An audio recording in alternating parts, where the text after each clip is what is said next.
Hey, Imago kids, welcome back. Time for another Bible story today, but of course we've got a couple of things before we get there.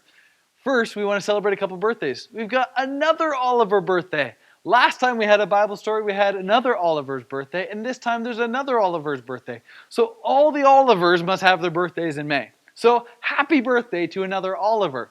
I hope you have an awesome day and fun times and do something special. It'll be really cool. And we've got one more birthday coming up in a couple days. Kylan.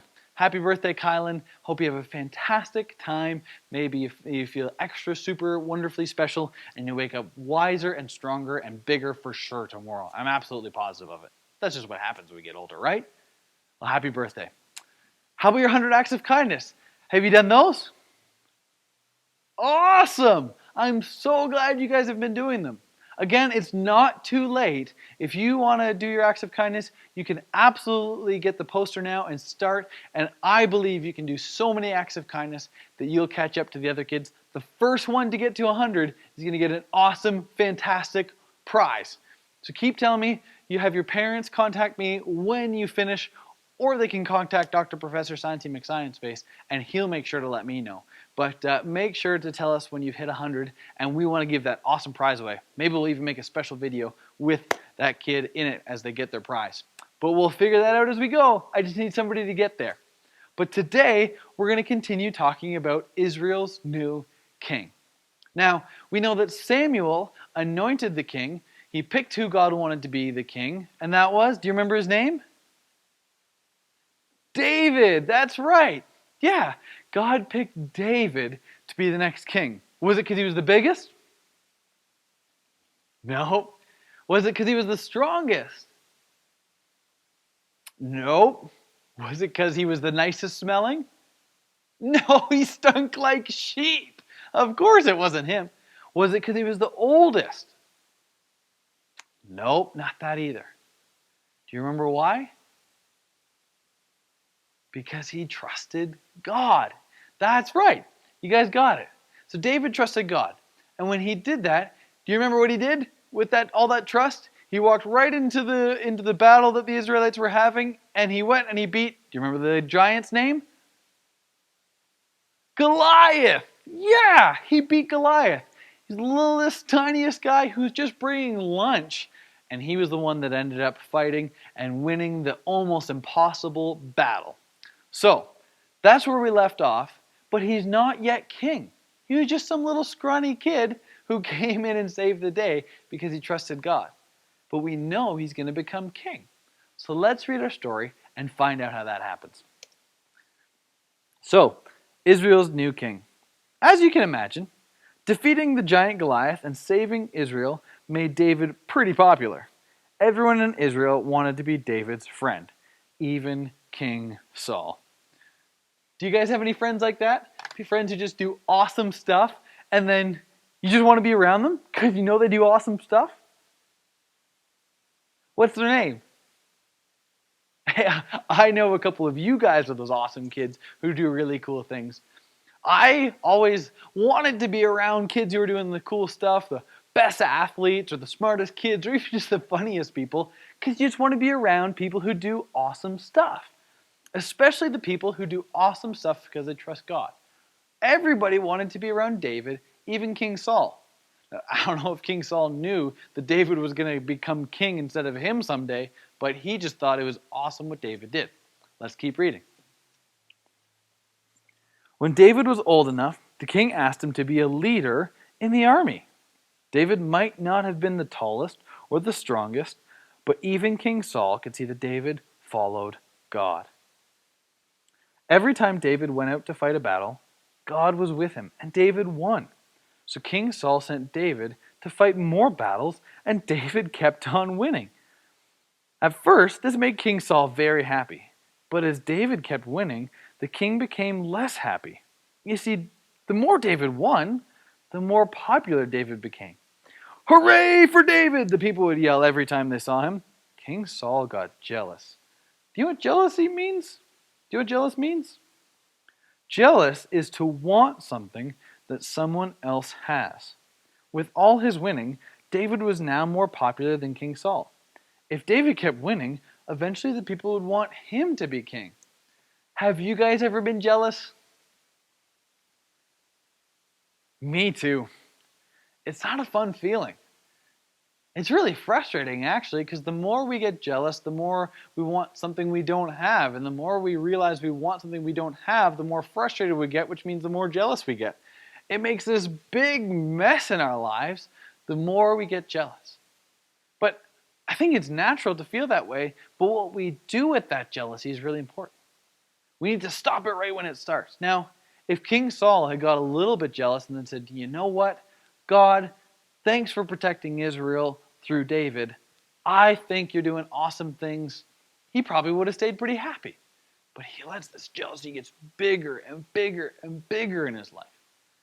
I've done the same thing in my life. Have you? Yeah. It's not fun, is it? Well, we're going to keep reading the story and see what happens. So, King Saul was jealous of David's popularity. He was jealous of all David's victories. He was jealous that God was with David. So King Saul got angry. Have you ever been so angry that you did something that wasn't very smart? Have you guys done that? The question asked actually in the story says this, like throw your favorite toy against the wall or yell at your best friend? Have you guys done something like that? Yeah, I've done those things too. It just gets so angry inside that I just feel like I can't control what I'm going to do. And I do something that I regret. I wish I had stopped it. Well, King Saul, to be honest, is just kind of like you and me in that way. But he does something probably worse than throw a toy. Let's read. Yep, anger can make us do bad things. As King Saul's anger grew, he decided he wanted to do a really bad thing. He wanted to kill David. That's right. Even though David was helping King Saul win all these battles, even though David was helping keep Israel safe, David knew that King Saul wanted to kill him. It's a bad thing when a king wants to kill you, because the whole army obeys the king, whether they want to or not. Now the whole army would try to kill David too. But David had a best friend who wanted to help. His best friend's name was Jonathan. Here's David and Jonathan there. Jonathan promised he would tell David if King Saul was planning to hurt him. How would Jonathan know? Because Jonathan was King Saul's son. Jonathan didn't want his father, the king, to kill his friend David. So when Jonathan heard his father making a plan to kill David, he ran to David and told him. David knew he couldn't stay around King Saul or his best friend, Jonathan, anymore. So David ran away from King Saul and his army. He hid in the desert. He hid in caves. He waited for God to tell him what to do next. How long do you think David ran from King Saul? A week or a month? How long do you guys think? I feel like I've been in my house for years since coronavirus started. He probably felt a little bit like that too. Stuck in a cave, waiting and waiting and waiting to find out when God was going to do something to keep him safe. Do you think it was a couple weeks? A couple months? I heard somebody say they think a year. Let's see. It says 8 years. Now, I know some of you guys watching these videos aren't even 8 years old. It's like if you were born and then lived in a cave your whole life waiting for something to change. That's a long time. But David waited there, waiting and waiting to see when God was ready to use him. So, 8 years. That's right. David ran and hid from King Saul and his whole army for 8 years. But God was with David, and God kept David safe. Then one day, there was a great battle between the Philistines and King Saul's army. Many Israelites died in the battle. David's best friend Jonathan was one of them. So was Jonathan's father, King David. Both of them died in that battle.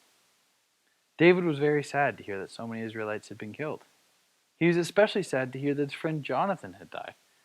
He was even sad to hear that King Saul had died. Now Israel needed a new king, though. Who should they choose? Who would help them to be victorious in battle? Who would help them to follow God? The Israelites thought about it, and they remembered who had been following God all along. They remembered who God had helped them win those battles before he'd been forced to run for his life. David! In time, Jesse's youngest son, David, would become Israel's king, and what a king he would be. Now, 8 years is a long time. I don't want you guys to have to wait 8 years. But if we trust God, even if we have to wait 8 years or longer, God can do amazing things. He'll help us be patient. But David is used to protect all of Israel, to make them a great nation, just like God had promised to Abraham. Maybe this is the promise coming true. He uses David to do incredible things because he trusted God. It might have felt like he was forgotten, that nobody would remember. Maybe David even forgot that God had made a promise to him. But he kept believing and waiting and waiting. And God knew what to do with David. After 8 years of waiting, Israel remembered, and they continued to and were excited to have this king who would listen to God. And David became king. It's pretty cool, right? Well, let's get into our couple little final pieces here, the everyday truth and our questions. Everyday truth is this: I don't need to compare myself to others because God made me the right way. God made you just the way He wanted to, guys. No matter what's happening in life, no matter where you find yourself, God is working to make you more how He wants you to be. How does He want us to be? More like Jesus. Now, He lets us take part in that. When we listen to Him and we trust Him, He does awesome things and shapes us more and more to be like Jesus. We become more loving, more kind, more gracious. We show God to everybody around us. We've got to let Him do that work. So God made you exactly how He wants to, and He's continuing to make you more and more like Jesus in the process. You don't have to try to be like anybody else. You don't have to try to be like the best athletes or like the funniest kids or even have to be the smartest kid. You just have to say, I trust God. You're exactly where you're supposed to be, and He's going to use that. He's going to take a little bit and make a lot out of it. So let's get into our questions. First one is this: why was Saul jealous of David? Well, why do you think that Saul was jealous of David? Because he won more battles, that's right. Saul wanted to be a great king and a great warrior, and David was even better than him. He was this stinky little tiny kid when he picked him. And he won all these extra battles. See, when Saul was just trying to make himself big and brave and popular, remember, he forgot about trying to follow what God wanted him to do. He was just worried about making himself look like a big, strong king. And so he was worrying and thinking about himself only through what he could do, not what God thought about him. Remember, God looks at what's on the inside, not what's on the outside. So Saul was looking at what's on the outside and going, oh, David has more on the outside than I have. Now, you and me can do the same thing all the time. I get jealous of people not because they win more battles than me. I don't see you guys fighting battles, and I haven't seen people fight battles. But there's lots of things we get jealous about on the outside. We can't look at that. We want to look at Jesus and let Him change our insides to be more like Him. I think that'll help jealousy in our lives. We won't have to feel that all the time. It'll start to help us feel less anger and frustration and all those kinds of things. Help us not get to where Saul was. Let's jump to our next question. Next question is this: share a time that you struggled with jealousy. Can you guys tell me about a time you were jealous, that you wanted something that somebody else had that you didn't? Uh-huh. Yeah. Those were some good stories. Yeah, I've been there. I wanted some of those same things. It's hard. Now, I think probably all of us have felt jealous at some point. I have. You guys just told me your story, so I know we all have. But some people let jealousy just build and build and build like Saul until we do things that we regret. And some people deal with jealousy in the better way. When it comes up, we say, I don't need this, I don't want this, and we give it to Jesus. It's okay. I think all of us are going to feel that at different times, but it's what we do with it after. Are we going to let it grow inside of us until it becomes bigger and stronger and angrier? Or are we going to give it to Jesus and say, Jesus, can you deal with this? Because I know I can. I think that's what we should do. I think that's what David did. Maybe not all the time, We'll read more about that later. But I think that's what we're called to do. To be more like Jesus, not let jealousy build inside of us. Not look what's on the outside, but look what's on the inside. And let God change us to be more like Him. Well, that's our Bible story for today. Let's do the prayer at the end of it. You guys can say this after me. I'm going to grab our story Bible here, the Laugh and Learn Bible for Kids. Here's the prayer at the end of it. You guys say this: Dear God, it is never helpful to compare ourselves to others. Please show us the unique way you made us according to your plan. Amen. Amen. Thanks for tuning in, Imago kids. We'll see you next week. We'll continue this story. See what God's doing to bring about His awesome plan to bring humanity back to Him. That's you and me. We'll see how He's going to do it. See you next week.